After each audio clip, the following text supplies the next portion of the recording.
Hi everyone, I'm Celeste and I'm the Early Years Policy Lead at the National Children's Bureau, and I'm delighted to welcome you to this Foundation Years podcast for head teachers and senior leads focused on the revised Early Years Foundation stage. We will be hearing from the Department of Education and Ofsted, and we will also hear from Clare Lishman on her experiences of the early adopter year. And finally, we will have a Q&A at the end with the Department for Education and Ofsted to answer the sector's frequently asked questions. So before we begin with the presentations, as you may know, through the Foundation Years channels, NCB have developed a range of resources to support with the implementation of the revised EYFS. Through this, we had feedback that it would be useful to have a vodcast with all the key messages around the revised EYFS for head teachers and senior leads in one place, which is what we have for you here now. If you would like any more detail than what's in this podcast, there is a dedicated page on the Foundation Years website for both the revised EYFS and the updated development matters, which includes an in-depth vodcast on the updated development matters with the Department of Education and Dr. Julian Grenier. We also recently hosted 5 free Learn, Explore, Debate events focused on implementing the revised EYFS, with presentations from the Department of Education, Ofsted and Dr. Julian Grenier, as well as case studies from an early year setting and an early adopter setting on reducing unnecessary workload tracking and assessment. Those events also included an in-depth look at self-regulation in the early years. And if you're watching this and you're working in a PVI setting or a childminder setting, there is a dedicated podcast for you. And all the links to all the resources I just mentioned will be in the description of this YouTube video below, or you can find them on the Foundation Years website. So I'm now delighted to hand over to Ada Simpson from the Department for Education. Hello. I'd like to start by saying a really big thank you for all you have done as leaders, for your teams and for children throughout the coronavirus pandemic. Thank you also for engaging in the reforms to the Early Years Foundation stage. We believe they can make a real difference for our youngest children. The changes come in from September 2021 for all early years settings. Early years settings is a term that I'll use in this podcast to cover reception year in schools, as well as registered nurseries, childminders and preschools as well. The EYFS statutory framework is mandatory in all early years settings. It sets the standards that schools and settings must meet to ensure that children learn and develop well and are kept healthy and safe. This podcast on the reforms is primarily aimed at head teachers, deputy head teachers, senior leaders of schools and of academy trusts and governors.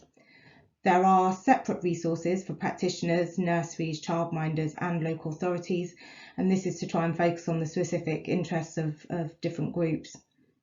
The purpose of this session is to try and give you as leaders an overview of the EYFS reforms, why they matter, and specifically what is changing that is useful for you to know about. I wanted to give you an overview of the process that's been followed on the reform over the past few years and talk a bit about why they're happening. The proposals to reform the EYFS framework stemmed from the government's primary assessment consultation in 2017.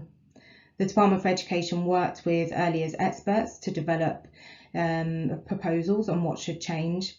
And then a draft EYFS framework and EYFS handbook were piloted in the academic year 2018-19. That pilot was independently evaluated and the report is available online for anybody who's interested in that.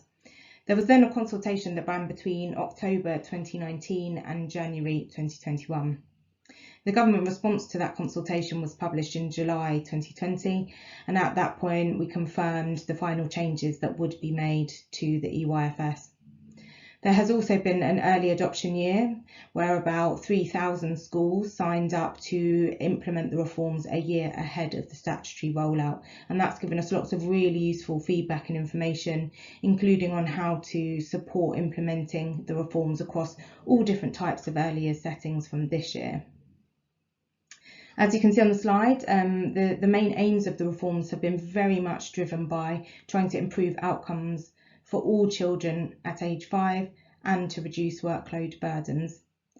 Evidence shows the power and importance of early education and that children's outcomes at age 5 can have a really lasting impact on their success in school and in later life as well. And obviously it's brilliant that there have been real improvements since 2013 in the numbers of children achieving good development at age 5.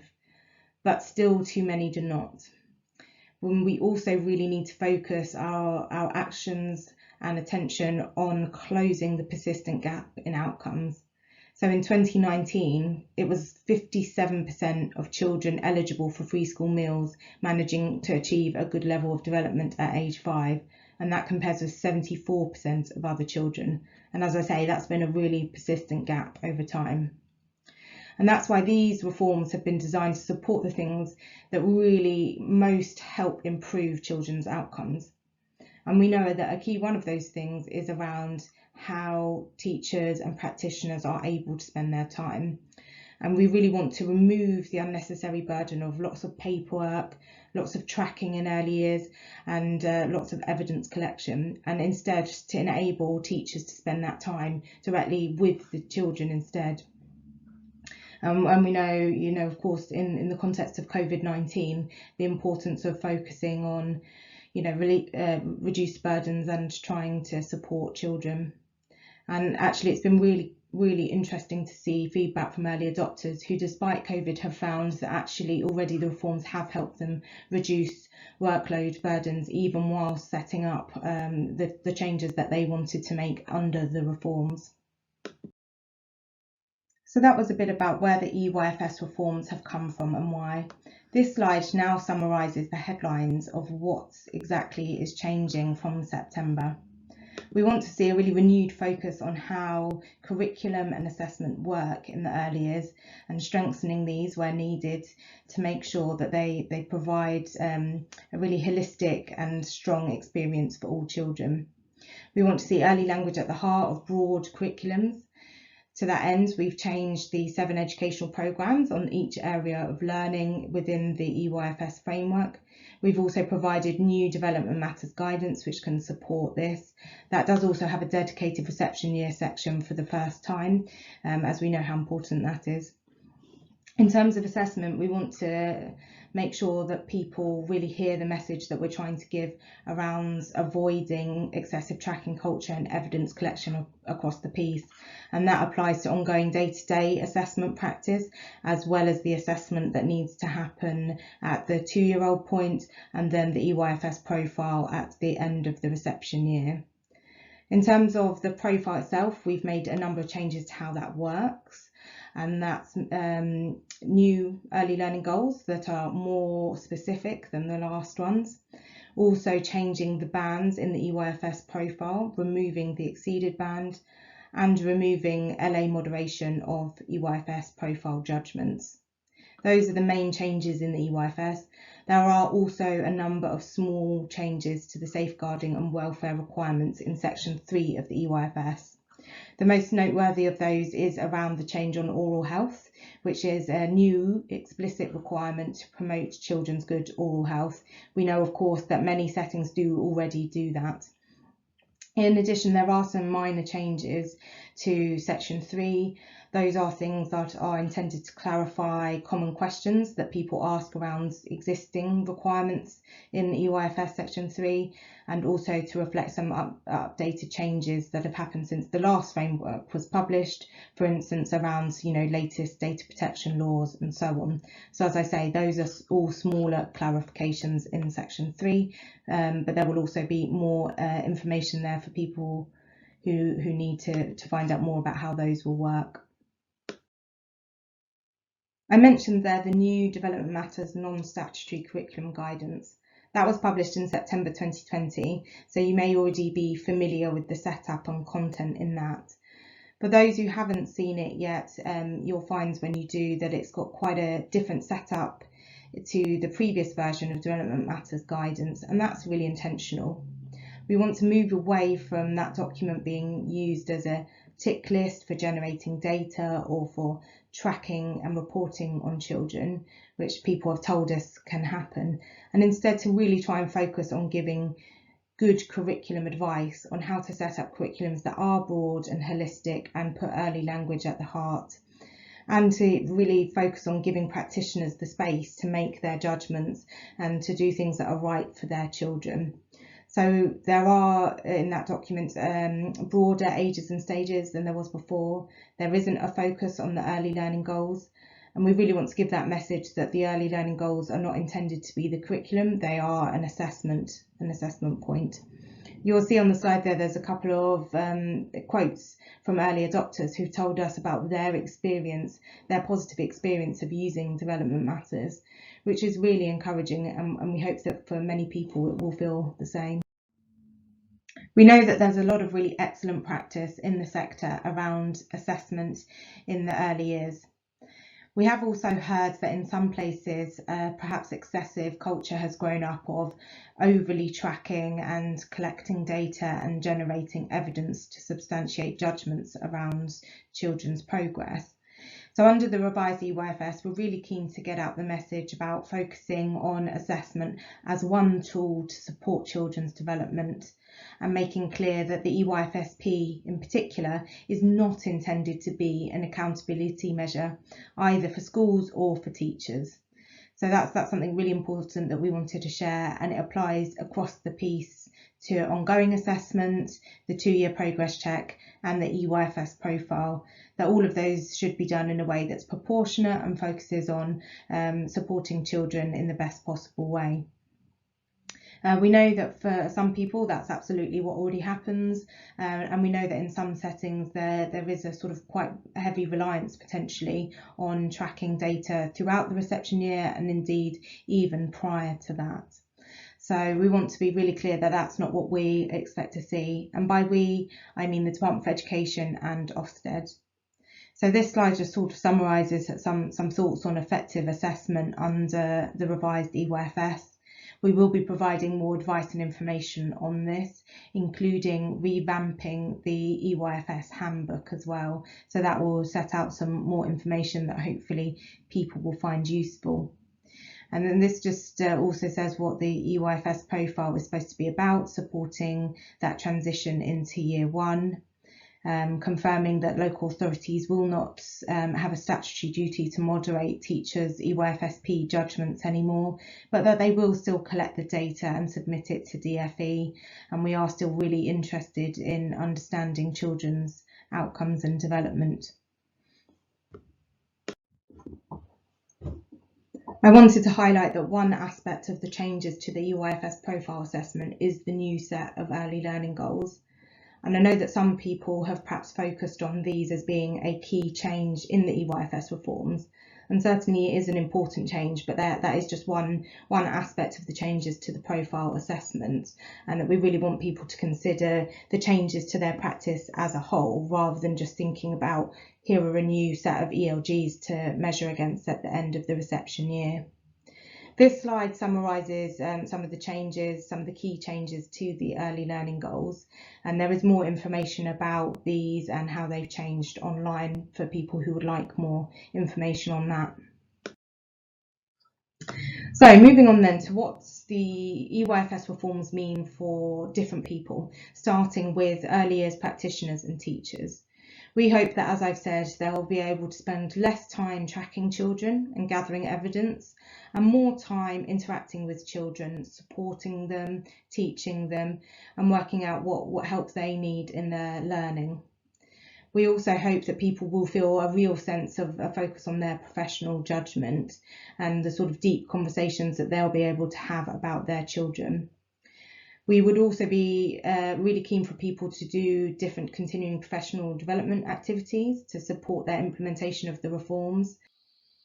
How the EYFS reforms feel to you as senior leaders could depend to at least some extent on your school or setting's approach to the existing EYFS. For some people, it might not feel like a very big change. For others, they will see a lot less tracking data than they might have been used to in the past. And I think it's really important to say that because, of course, young children don't develop in linear ways, that actually excessive tracking in the early years to either the early learning goals or indeed to other bands can actually be quite misleading and detract from just focusing on what children need and helping them secure their learning, rather than checking off whether they can do certain things at different points throughout the year.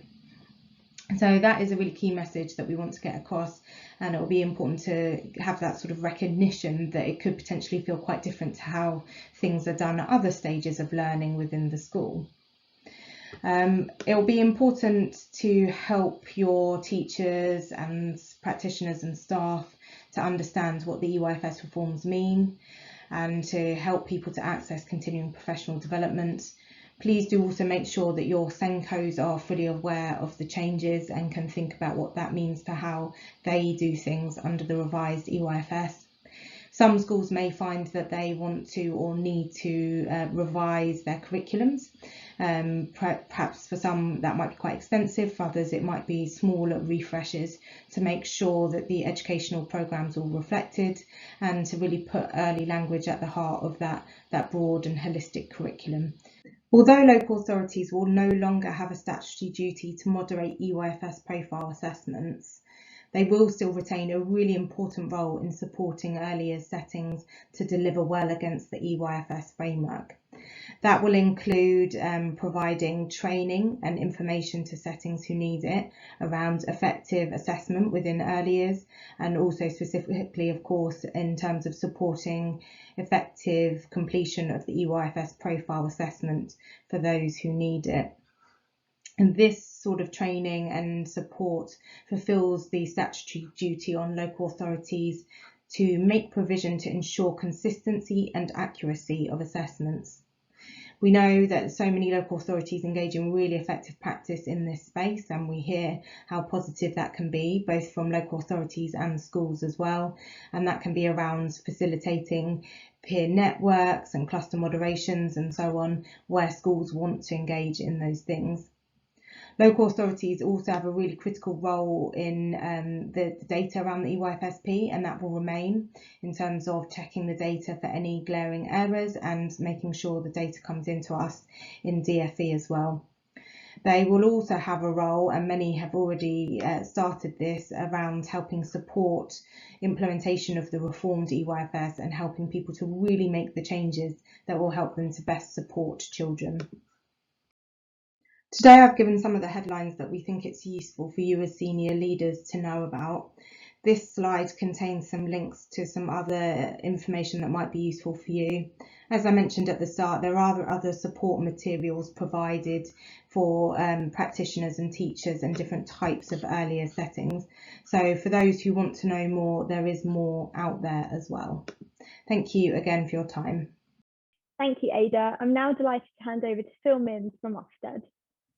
Hello. In this Ofsted update, I'm going to try and cover the things that I think are most important and relevant to you as leaders, as school leaders, when you're considering the EYFS reforms. My name's Phil Mims. I'm one of Her Majesty's Inspectors, and I'm also the Specialist Advisor for Early Years and Primary. So to start off with, I want to talk to you a little bit about data and workload, and just cover some of the crossover, if you like, between the EYFS reforms and the changes that we've made to the way that we inspect as a result of the Education Inspection Framework, which we introduced in September 2019. When we were developing this framework, there were various things that we were considering that we wanted to tackle and address as far as some of the sort of unintended consequences of our previous inspection work. We knew, as it says on the slide, that sometimes an emphasis on data meant that what children were learning was coming second to the work and the emphasis on that performance data. And we were very aware that that led to an unnecessary workload for staff. We were particularly aware of that in the early years, where there seemed to be a particularly heavy burden on the sort of requirements around observation to support the assessments that staff were making of children and the progress they were making. And what concerned us about that was that, well, there were two things really. One was that it was taking staff away from direct work with children. And we know that particularly for young children, they learn best when they're having high quality interaction from an adult. That workload that was coming around the assessment and the observation of children meant that in some cases, staff were spending more time observing children than actually working directly with them.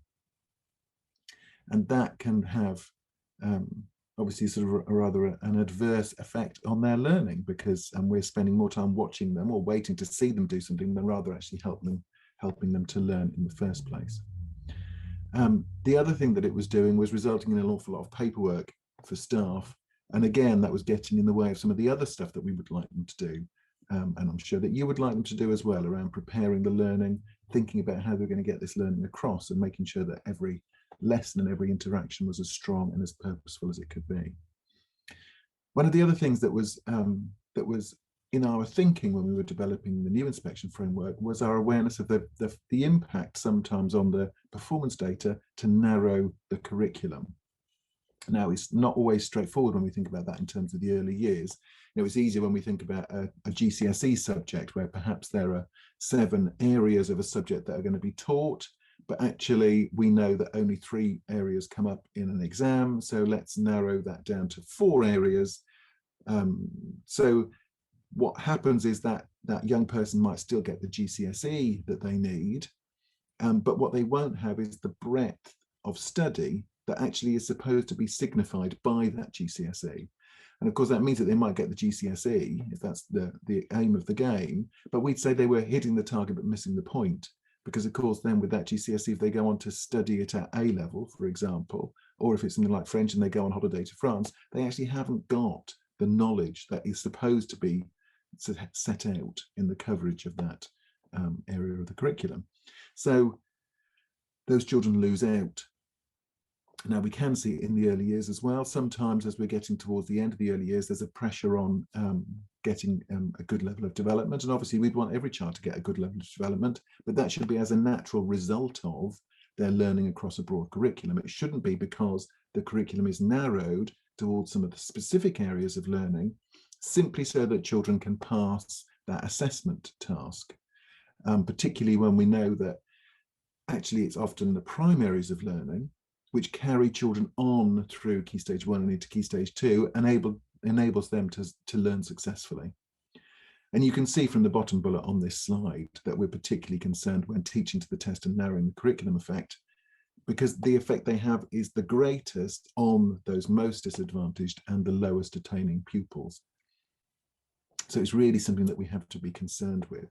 There's also something to bear in mind when we're looking at our inspection work in the early years. We inspect obviously against the early years foundation stages. That's the statutory requirement for children who are 0 to 5. And in there it's clear that assessment shouldn't entail prolonged breaks from interaction with children. It shouldn't have excessive paperwork, and the paperwork should be limited to what is absolutely necessary. We say quite consistently to providers and to schools that you shouldn't be doing anything for Ofsted. There's no need for data or paperwork for Ofsted. It should be what's benefiting the children. And then, obviously, we're interested in that. Now, the next thing that I'm going to just sort of talk to you about briefly, in total, I'm only going to be talking to you about 10 minutes, so I'm going to try and be brief on everything, is the curriculum, and just give you a little bit of background on our view of the curriculum, and also how development matters, the new development matters, fits into that, and how we envisage that schools and providers might be using it. So it was a key part of our revised inspection framework was this increased focus on what children learn and the sort of getting to the heart of what children learn. And we needed to understand more about the curriculum so that we could start planning how we were going to do that. And we carried out some research. At the time, there was some concern that people felt that we were going to come up with our own curriculum, a sort of Ofsted curriculum. But that wasn't the case. What we were looking at was how, if we're going to inspect it, how we identify the different parts of a curriculum, how we would recognise a curriculum in such an early years setting compared to one in a further education setting. So we came up with a definition of a curriculum, a reasonably straightforward definition for something that is really quite complicated. And so the curriculum, our definition is that it's a framework for setting out the aims of the programme of education, and that includes the knowledge and the skills to be gained at each stage. It's a sort of step-by-step journey, if you like, that takes children from where they are to where they need to be. Now, when we think about the curriculum in terms of the early years foundation stage, clearly there is a statutory curriculum within the EYFS. And that's what we will inspect against that to make sure that children are receiving the full breadth of that curriculum, all 7 areas of learning, the 3 prime and then the specifics. But we are aware that the document itself, the early years foundation stage document and the educational programs within it are not on their own. Those programs on their own are not enough for schools and for settings to know what to deliver on a sort of day-to-day, week-to-week basis.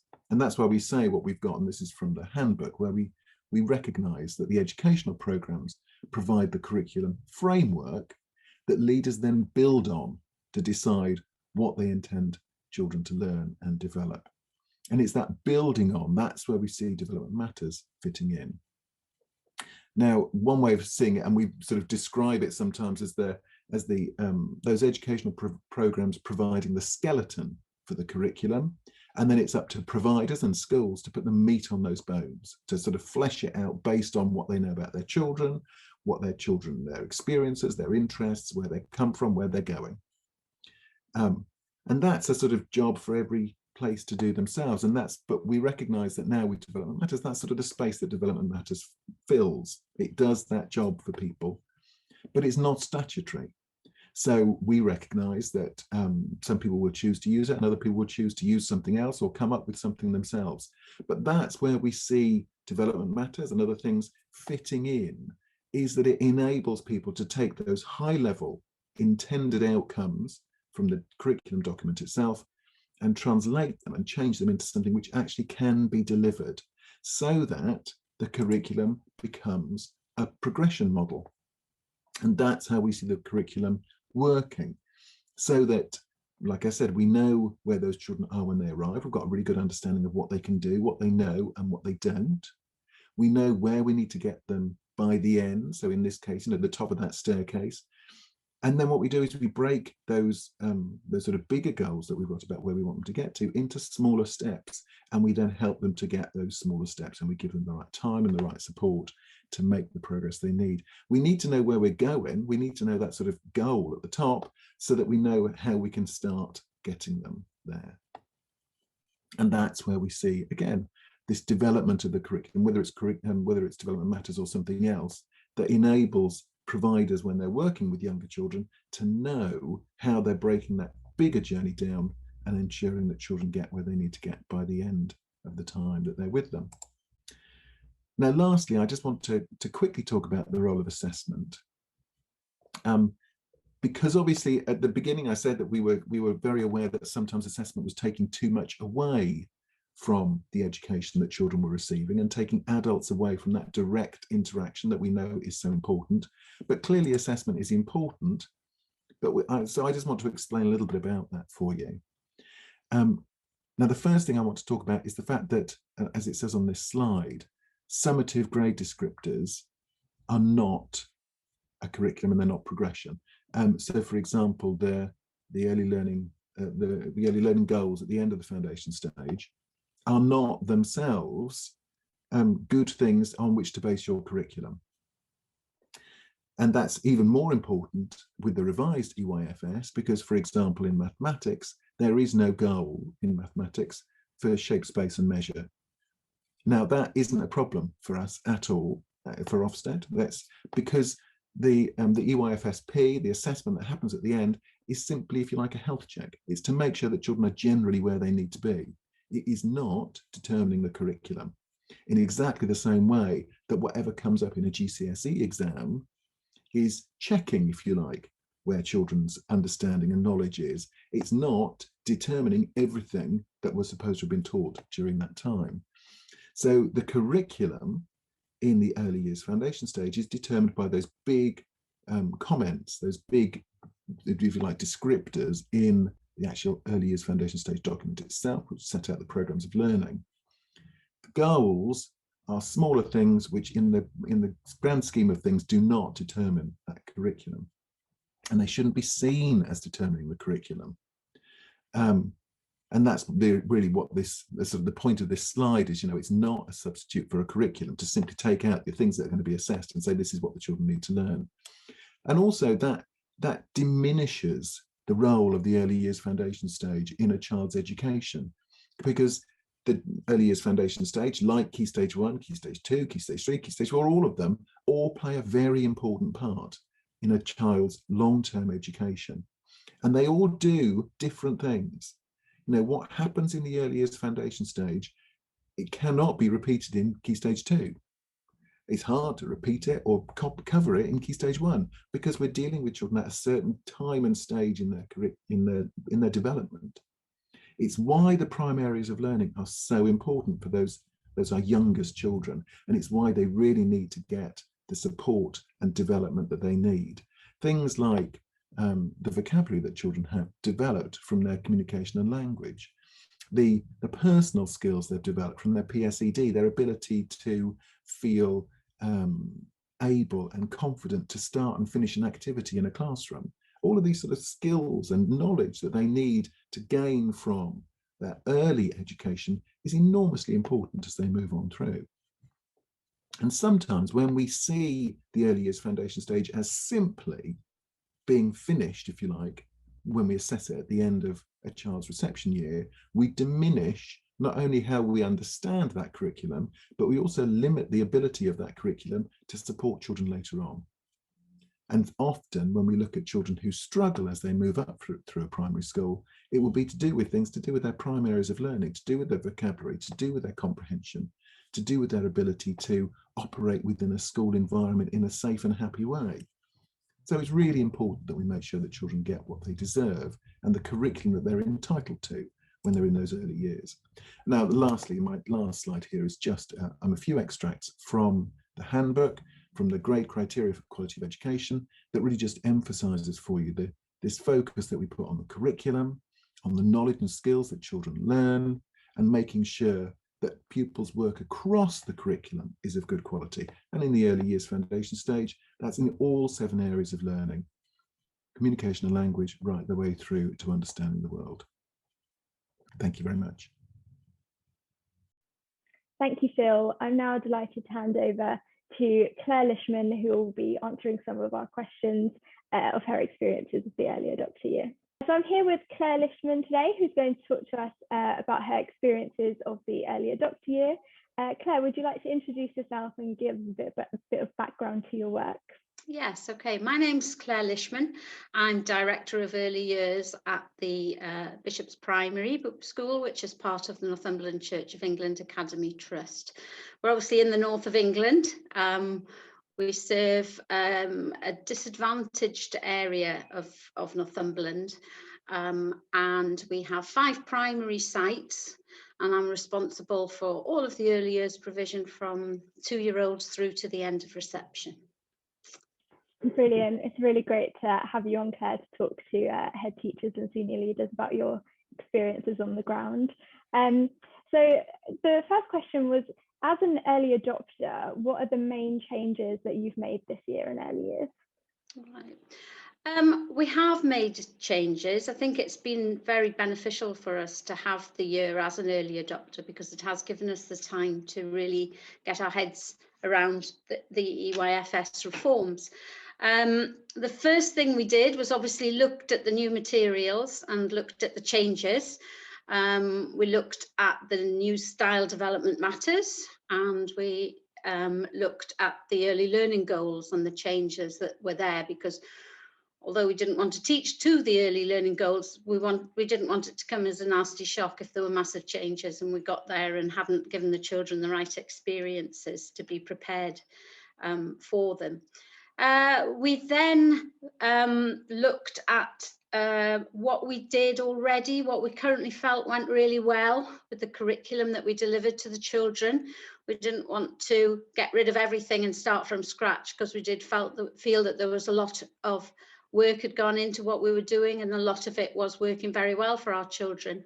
We were very excited really about having the opportunity to build our own curriculum that reflected the needs of our children and our community, and we felt that was a really exciting opportunity to have a good look and see what we were offering them, and just to make sure that it was right for the community that we serve and the children that we have.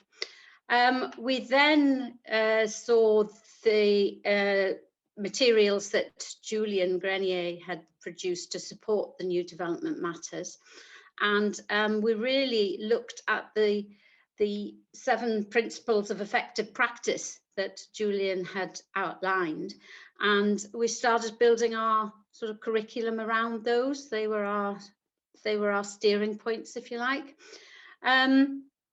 We then looked at the education programs, and we decided what would be appropriate at each stage, going from the 2-year-olds through to the end of reception.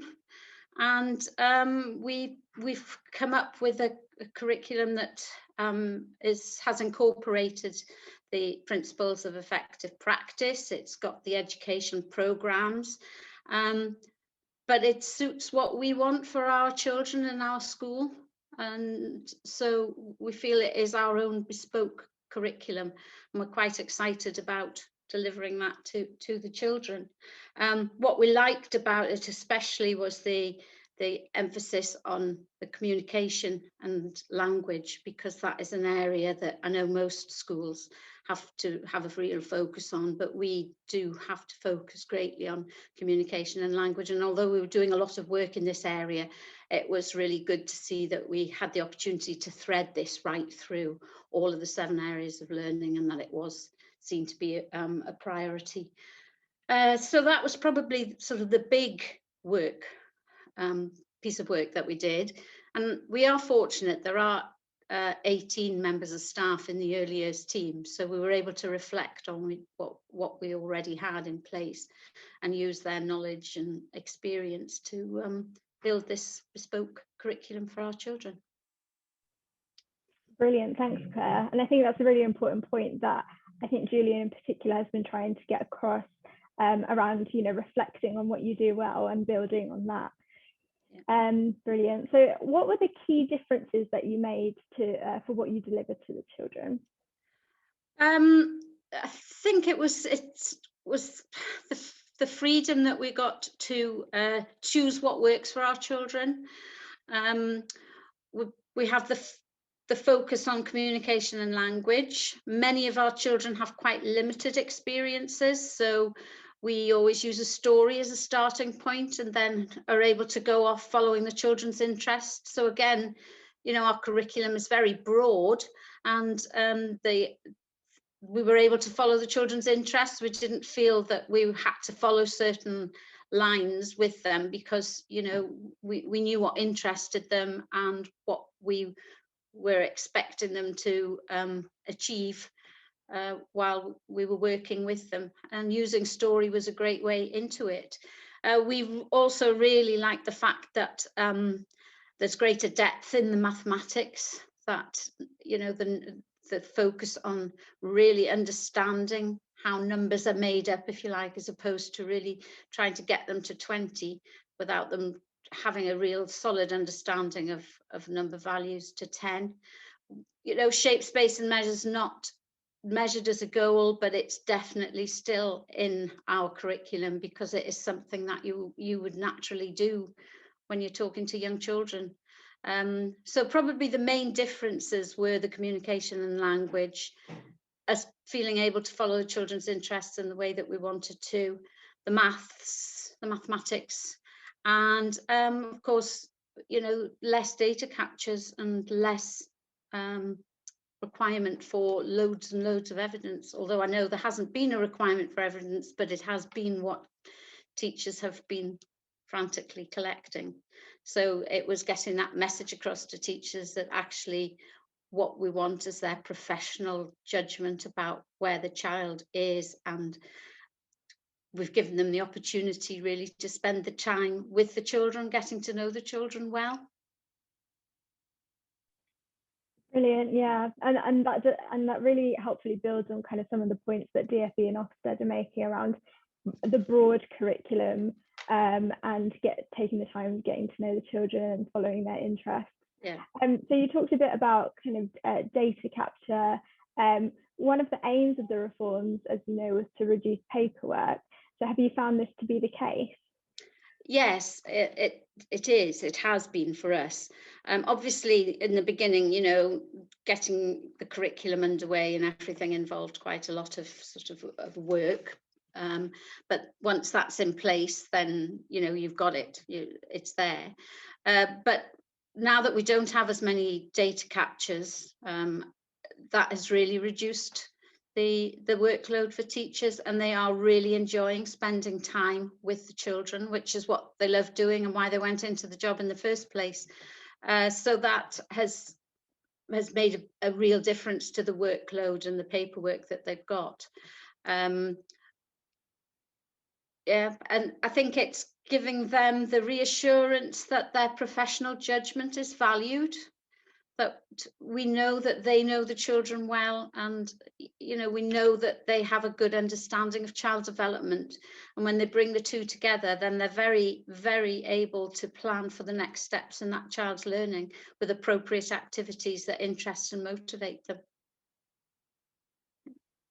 That's really good to hear, Claire. And we get a lot of questions into foundation years about, if there is kind of like a reduction in paperwork, what that means for assessment.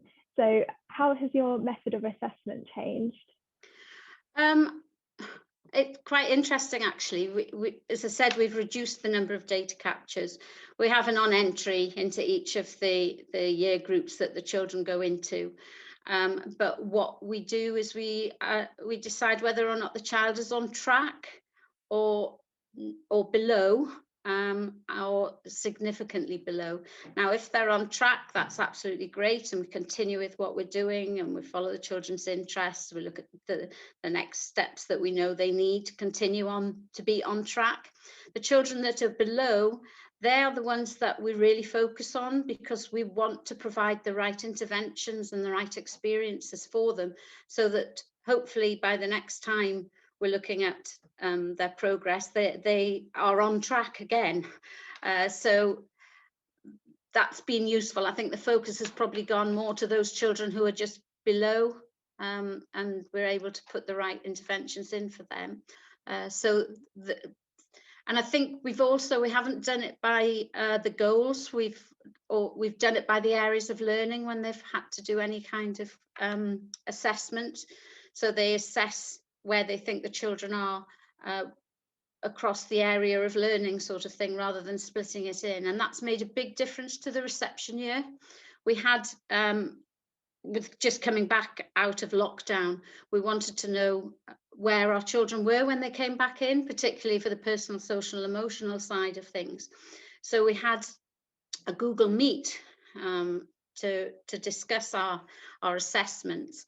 And what really struck me was, because the teachers didn't have a piece of paper or a bit of evidence to show, because they hadn't been collecting it, they really spoke from their hearts. They really knew those children so well. And it was a real pleasure to see the way that they were speaking about them, and how well they did know them, and how they knew what they needed to provide for these children to move them on. It was also interesting because I think at this time of year in reception, you're always looking at what do the children need to do to achieve the goals. And actually this year, it wasn't like that. It was much more positive. It was, what can the children do, not what can't they do. If you're looking at for the goals, we used to think, well, they won't get the goal because they can't do this, or they haven't been able to do this. Whereas this last assessment that we did with them, it was much, much more positive experience about what the children were achieving. So and I really do feel that it's given early years teachers their professional status back. It's what they train to do, and they know these children well. And I would say that my team are enjoying it. When we were discussing what when we did the assessments, each teacher described a child in their class who they considered to be on track. So we started with an area of learning, and we started with what a 2-year-old would look like on track. Then in that same area of learning, what a nursery child would look like on track, and what a reception child would look like on track. So it gave an overview of sort of right through our early years provision of what we would expect to see. And that was really helpful for the 2-year-olds to see what the reception children would look like, and what for the reception staff to see, what a child on track at 2 looked like in that particular area of learning. So it was a very positive way of doing it. And as I say, they had to rely on their professional judgment and their professional knowledge, and not on lots and lots of things that they gathered to show that they knew what they were talking about.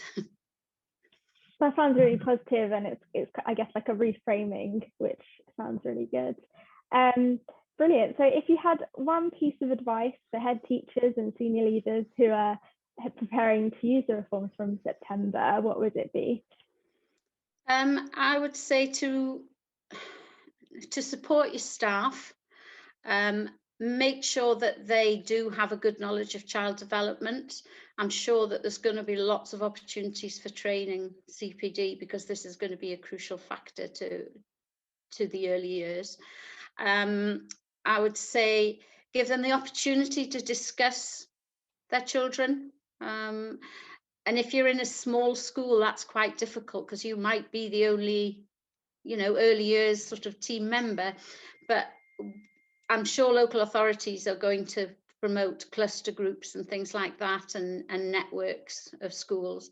So I'm sure that will be the way forward, that you'll get the opportunity for the staff to discuss with other children, so that they have confidence really in the judgments that they're making. I know that's more than one point. I think probably it's crucial that the curriculum, your plan, is relevant to the children that you've got in your community, and so that it excites and motivates them and your staff to want to be there, and really just enjoy the journey with the children. Excellent. Well, it's been really great hearing your insight, Claire, and I'm sure the sector will really appreciate you taking the time to come talk to us about your experiences. So thank you so much. You're welcome. So thank you, Ada and Phil, for your presentations, and Claire for taking the time to talk to us about the early adopter year. I'm now joined by Ada and Phil for a Q&A session, answering some frequently asked questions from the sector. So the first one's for you, Phil. Ofsted have always used profile data to indicate whether children are ready for year one, and therefore the profile became high stakes. Will Ofsted not be using this data in future for this purpose? Right, well, as I sort of said in my presentation, really, the end of EYFS assessment only assesses some things. On its own, it's not enough to tell us everything that we need to know. So when we're in on inspection, what we're looking at is the impact of the education provided by the school, and what we'll be focusing on really is a lot of it is on our direct observations of what children can do, what they can remember, and what they're able, the skills that they can demonstrate. So the data for us is secondary to actually the evidence that we'll be gathering as we're on inspection, looking at what children are doing, observing lessons, having conversations with teachers, and also talking to the children themselves. Brilliant, thank you, Phil. Okay. And the next question is for Ada. So the early adopter handbook mentions moderation within a school, but are clusters allowed? Yes, schools will be allowed to form clusters with other schools under the revised EYFS to moderate their own assessments if they wish to do so. It's up to individual schools to consider the best model for them and their circumstances, and we would encourage people to think about ensuring that's all with the ethos of the revised EYFS, i.e. that it puts teachers' judgments at the heart and avoids sort of too much paperwork. We are also revamping the EYFS handbook to share more information about what effective assessment could look like under the revised EYFS. Brilliant, thanks, Ada. And then the next question also for DFE, but Ofsted may want to come in. What would DFE advice be for anyone looking to buy in a commercial support system? Well, the DFE doesn't endorse or require any use of any specific commercial support system. We know that for some providers that's a useful thing to do, and it's up to each provider to decide how they want to meet the requirements in the EYFS, including engaging effectively with parents and guardians. I would say that we would discourage the use of any systems that add to excessive paperwork or tracking. So if you feel that this is something that's right for your school or your setting, then I'd say really scrutinise what that system brings you in terms of delivering quality curriculum, assessment and parental engagement, and that it doesn't go against the sort of aims of avoiding too much paperwork and so on. Brilliant, thanks, Ada. So the next question is, for DfE, but about Ofsted. Ofsted says it doesn't want to look at anything collected for Ofsted, and it's about in-depth discussions, but will the local authority expect different data or evidence from us? Well, there won't be a statutory duty for local authorities to moderate EYFS profile judgments, as I've said. So this means that local authorities should not request that teachers or schools prepare or collect written evidence for the purposes of non-statutory moderation activity. And I think if I can come in, Celeste, as well, and just add in for this one and the previous question as well, we have a very clear message with this new inspection framework that we've got, which is that providers and schools shouldn't be doing anything for Ofsted. It should be very much doing things for the children. You know, do these children need this additional activity, this whatever it is? Is it going to benefit them and their learning? If people are simply doing things because they think that Ofsted will want it, then we'd really want them to consider that, because we're very clear we shouldn't. You know, people shouldn't be doing anything specifically for us. Great, thanks Ada and Phil. So the next question has been quite a popular one in the foundation years community. How does the reception baseline assessment fit with the EYFS, Ada? Okay, so the purpose of the reception baseline assessment is to form the starting point for cohort level school progress measures. And data from the RBA is then compared to Key Stage 2 outcomes down the line to form the overall progress measure for a school.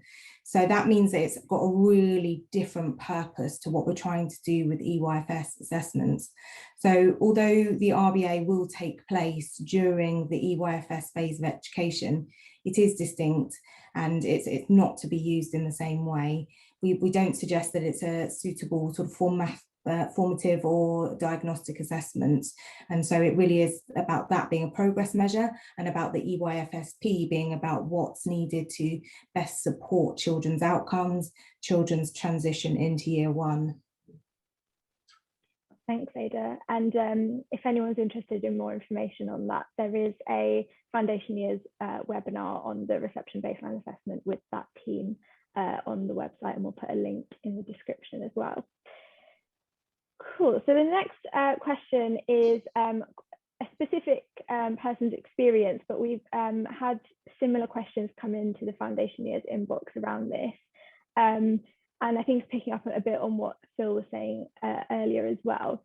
So this person says, I am a nursery teacher working in a school that has been deemed requires improvement in an Ofsted inspection. I'm being told by my SLT that my learning journals, such as photographs and post-it notes, are my bread and butter and that I need more observations. I am unable to be present with my children and I constantly print and stick and write notes I don't need. Please, can you advise? Okay, so our reforms to the EYFS are clear that assessment should not entail prolonged breaks from interaction with children. It shouldn't require lots of gathering of paperwork or evidence. When assessing whether an individual child is at the expected level of development, practitioners should focus on drawing on their knowledge of their child and their own expert professional judgment. And we really don't want teachers to be having to create physical evidence to back that up. Yeah, I mean, and it goes back to what I was saying earlier about don't do anything for Ofsted. This scenario sounds like there's a danger that there's so much time being spent on assessment that actually there isn't enough time being spent on teaching, and therefore, you know, there's a danger that the children aren't getting what they need.